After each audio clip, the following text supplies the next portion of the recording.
একজনের মা 5 বারের প্রধানমন্ত্রী, আরেকজনের মা 3 বারের প্রধানমন্ত্রী। একজনের বাবা বিশিষ্ট পরমাণু বিজ্ঞানী, আরেকজনের বাবা মুক্তিযোদ্ধা ও সাবেক প্রেসিডেন্ট। সজীব ওয়াজেদ জয় ও তারেক রহমানের কথাই বলছি। তাদের বয়সে খুব বেশি পার্থক্য নেই। তাদের দুজনের ছেলেবেলা নানান বিপদের মধ্যে কেটেছে। একজনের পড়াশোনা আমেরিকায়, আরেকজন পড়েছেন লন্ডনে। একজন দেশের মাটিতে তুমুল জনপ্রিয়, আরেকজন দেশেরই বাইরে। সজীব ওয়াজেদ জয় ও তারেক রহমানের মধ্যে কার যোগ্যতা কেমন, বিস্তারিত জেনে নিন। তারেক রহমানের জন্ম পাকিস্তানের করাচিতে, তবে তার শিক্ষা জীবনের অনেকটাই কেটেছে ঢাকায়। তিনি রেসিডেন্সিয়াল মডেল কলেজ থেকে মাধ্যমিক এবং আদমজী ক্যান্টনমেন্ট কলেজ থেকে উচ্চ মাধ্যমিক পাশ করেন। এরপর ভর্তি হন ঢাকা বিশ্ববিদ্যালয়ে। এদিকে 1975 সালের 15ই আগস্ট বঙ্গবন্ধু সপরিবারে প্রাণ হারালে শেখ হাসিনার সঙ্গে জার্মানি ও লন্ডন হয়ে ভারতে রাজনৈতিক আশ্রয় নেন জয়। ফলে তার শৈশব ও কৈশোর কেটেছে প্রতিবেশী দেশ ভারতে।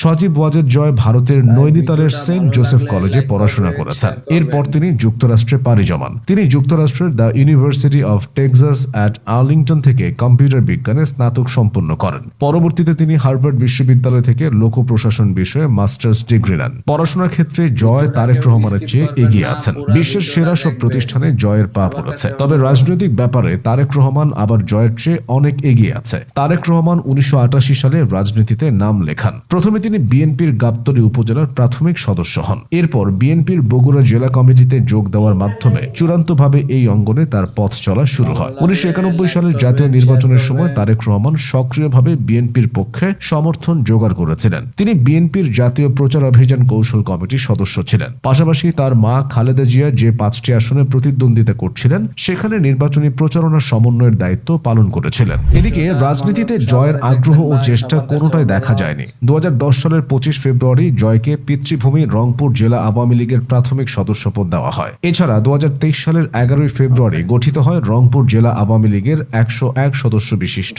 পূর্ণাঙ্গ আহ্বায়ক কমিটি, যেখানে একজন আহ্বায়ক এবং 3 জনকে যুগ্ম আহ্বায়ক করে কমিটি অনুমোদন হয়। বাকি 97 জন ছিলেন সদস্য।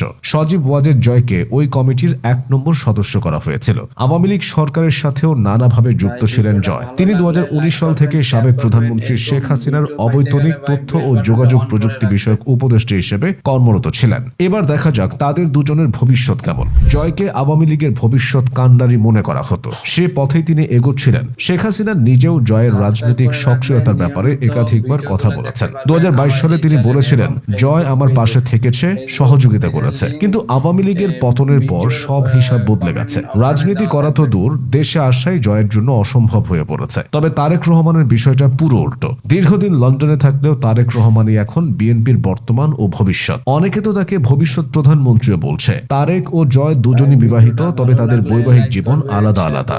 ব্যক্তিগত জীবনে জয় 2002 সালের 26 অক্টোবর যুক্তরাষ্ট্রের নাগরিক ক্রিস্টিন ওয়াজেদের সঙ্গে বিবাহ বন্ধনে আবদ্ধ হন। তাদের সোফিয়া ওয়াজেদ নামে এক কন্যা সন্তান রয়েছে। তবে 2025 সালের জানুয়ারিতে জয় বলেছিলেন, ক্রিস্টিন এবং আমি আর একসঙ্গে নেই, আমরা প্রায় 3 বছর আগে আলাদা হয়েছে। এদিকে ব্যক্তি জীবনে তারেক রহমানকে বেশ সুখী দেখা যায়। জোবাইদা রহমান তার স্ত্রী, জাইমা রহমান নামে তাদের এক কন্যা সন্তান রয়েছে। বর্তমানে জোবাইদা রহমান ঢাকায় আছেন। তারেক রহমানের সঙ্গে তিনি 1.5 দশক লন্ডনে ছিলেন। সব মিলিয়ে বলতে হয়, তারেক রহমানের যদি পৌষ মাস চলে, জয়ের তাহলে সর্বনাশ চলছে।